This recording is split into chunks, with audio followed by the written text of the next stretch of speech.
Hello everyone, welcome to Rob's Repairs. Today I got a good one for you. You guessed it. Today we're going to be replacing this friction wheel. I already did it. This is the old one. As you can see, it's pretty wore on this edge here. That's time to replace. So I kind of want to make a quick video on how I got it done. These videos are in real time. If you like the content, please subscribe, comment to the channel. First thing you're going to want to do is probably back out your adjustment screw. When the wheels aren't turning like you want them to, you're going to turn this nut in. Like if you're backing up and the wheel's not turning, that means your friction wheel is getting wore out. You need to adjust the screw right here. So turn it in until the wheels start turning. Nothing worse than going down a hill back and back out and you're having to pull it because your wheels aren't moving. That's what happened to me, so I decided just to replace the wheel. You're going to see on the side of your machine, this is an Aaron's 1332. It doesn't really matter what you're working on. It's all pretty much the same concept. You're going to want to get the serial number off the body of the machine you're working on. And then order your friction wheel offline or go to your dealer and get the part. So this is kind of what I did. This is what you're going to need to do quick. This is like you say, it's in real time. Get yourself a jack stand.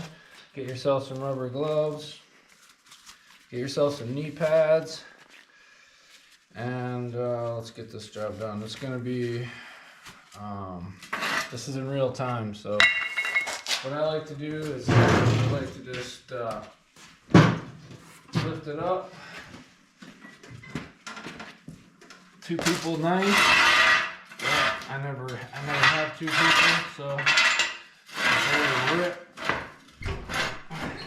Get her up off the ground. I'm gonna get the camera over here. Tools.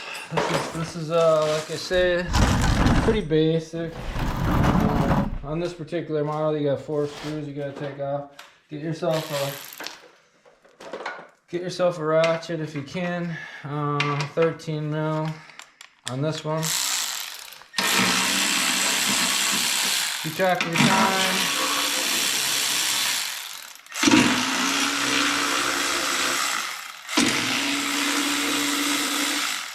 These panels come off from the base. This one just slides in. Pretty oily down there. On this particular model, there's a greaser on this side, so you want to make sure you grease it. Get it all cleaned up in there if you can. So yeah, this is the friction wheel in there. It's all new, replaced. You can see the difference between the old one and the new one. Not a lot, but the rubber wears down, and it just takes a toll on the... on it. It just won't work. Pretty soon you'll adjust it.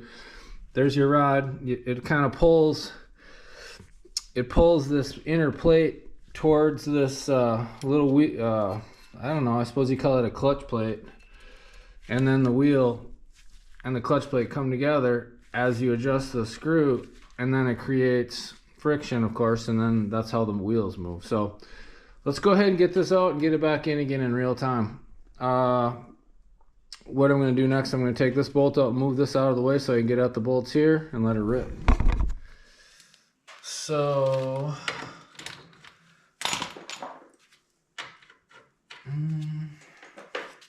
guess that's a 13C. Okay, yep, that's 13.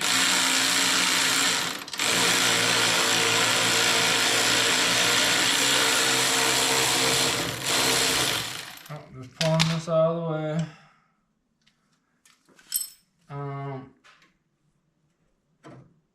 Not a big deal. Just want to get it out of the way for one, so I can get this in there, and for two, so the wheel can come out.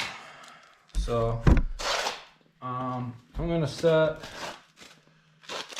the camera up on my tripod now because I don't think you guys can see how easy this is. So what do we got into it? A minute, 2 minutes? Got it apart, got the wheel ready. So then you're gonna want to get yourself a crescent wrench. And there's a little octagon looking bar here. So you want to put the crescent wrench on there, and you want to take the bolts out there. So you can turn the crescent wrench, or turn the wheel until the crescent wrench gets to where you need it. Grab onto it. And I think these are 13s.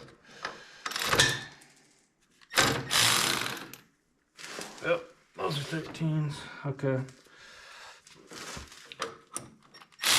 Keep an eye on your bolts. Not a big deal. They're either gonna fall or you're gonna catch them. And I'm probably just gonna try to catch them if I can.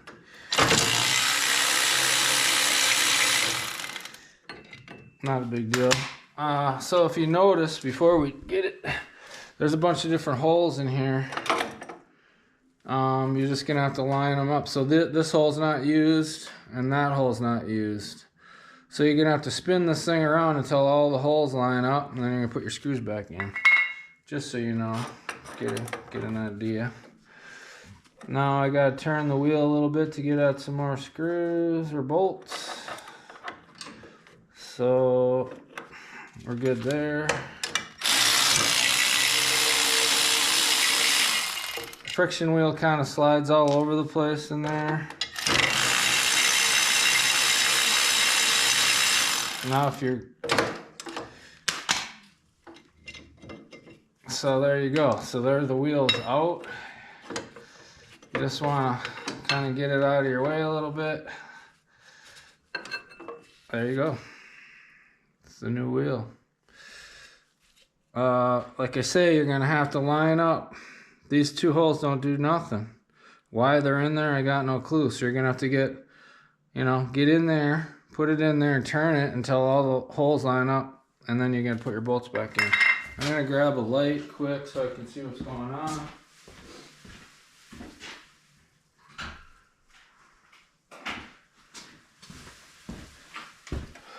Just going to set the light in there just for a tip so I can see. I'm going to put the friction wheel back in there and line it up on the little disc there. I'm going to turn this thing. Just going to put the light in there until I can see. Oh, look at that. I think I got lucky. Yep. All the holes line up. I'm going to go in blind. I'm just going to put a couple in.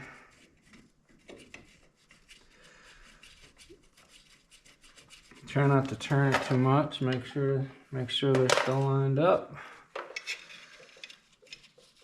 Like I say, it's pretty basic. I want to make sure they're threading in. For some reason, these things, they just don't cross thread them. Make sure you thread them in first. For some reason, they're hard to thread in. For one, you're just kind of wondering where they are, but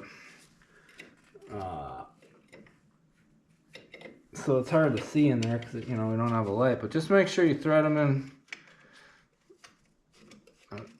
Thread them in first by hand. All of them. So turn your wheel around until you can get at them, and then. But yeah, don't go in there with your ratchet and just thread them, because for some reason they thread in like really hard. Because I don't know if they got Loctite in them or what.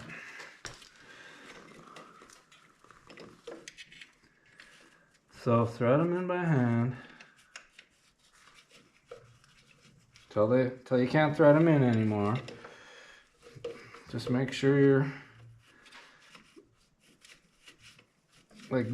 like I say, man. It's almost like they got like Loctite on them or something. Okay, so we're good there.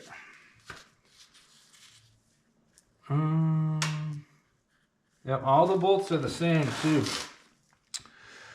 All the bolts, yeah, they're pretty much, well, they're all the same to a point. Actually, yep, all the bolts, they're close anyway. Okay, I gotta grab a tool, tune back in 2 secs. Okay, I just double checked to make sure all the bolts were in. Now we're gonna go ahead, tighten them up. So they're all in there. Not a big deal. Got it on tighten. I'm just gonna kind of just snug them quick. Not real. I'm gonna making sure they're going in.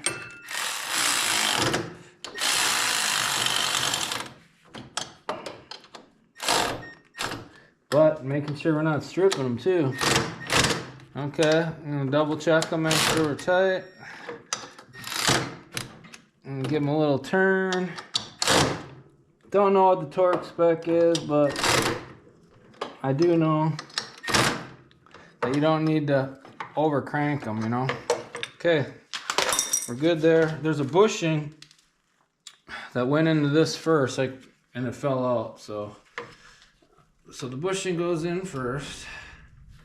Not a big deal. Slide that over. Get your nut. There's no washer on it. And it's got a washer on the back side. And you got your nut. There's no lock nut on it. And you can snug it up. So you snug it up good because it turns, you know. It's got a pivot on there.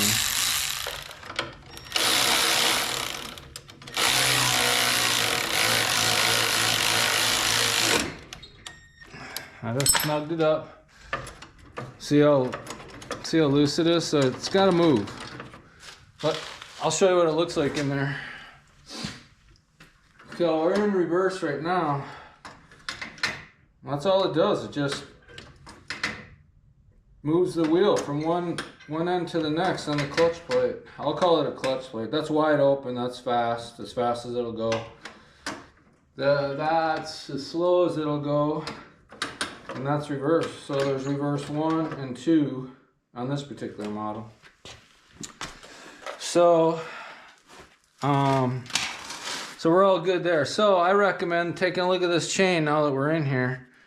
I'm thinking about replacing mine. There's like a little keeper here that holds the chain in place. These chains are supposed to be loose like that. So it's got a little bit of play. So we're going in reverse now. And then watch the chain. It just totally, you know, it's got to have a little play in it, obviously. There's no, I looked on the chain to see if there was a master link, but I did not see one. So I'm thinking in order to replace the chain, you're going to have to, you know, grind off each little stud, pound out the link, and then put a master link in there if you're going to replace the chain. Not a big deal. Keep an eye on your adjustment. Let's go ahead and throw this cover back on, and we're going to wrap this job up. So pretty basic. Everyone's going to be just different. Whether you're working on errands, Sears, but it's all going to be pretty close, you know. Like I said, make sure you screw all the screws in first by hand, because these things are super easy to strip. I think that goes for anything. I was working on a machine, AC machine yesterday, and I kind of thought I was had it threaded in, and nope. Ended up having a tap, and just a nightmare. So I should have taken my own advice, but I did screw it in by hand. It just felt like it was gonna go, and then it didn't. And that's all it takes to cross thread. Just a little advice. At Rob's Repairs, tell you the good, the bad, the ugly. Tell you when I mess up. So yeah, I'm not perfect. So anyway, I got the bolts in. I'm gonna lower it, but this is I'm gonna go ahead and take these gloves off. I'm going to show you that grease cert on this particular model. I greased that, so that puts, you know, grease on all the gears and stuff. Hot tip on this, you're always going to have some play on the wheels. Why? I don't know. These wheels have pins, so you can pop that pin and pop the wheel out. Make sure you put grease on the shaft and then put your wheels back on. That way your wheels will come off when you wanna do some maintenance on it. Make sure you adjust your wheel. So back it out, take it outside, start it up, put it in reverse. If it doesn't do anything, tighten this up. Try reverse again. If it starts to work but it shudders and then it's not really working, put it under, you know, get it under load, get it down a hill and try to back it up. That's my thought. And if it doesn't want to back up, turn it a little bit more until it does, and then you should be good to go. You don't want to over tighten it. You don't want too much pressure on that friction, you know, wheel, but you want enough of it so it works, you know. So anyway, I hope you guys like the content. Like the video, share it, comment, subscribe to the channel. It's gonna help me grow. I totally appreciate it. Thank you for all my subscribers that do subscribe, and I'll catch you guys on the next video. Hope you're having a good day. Thank you. Bye.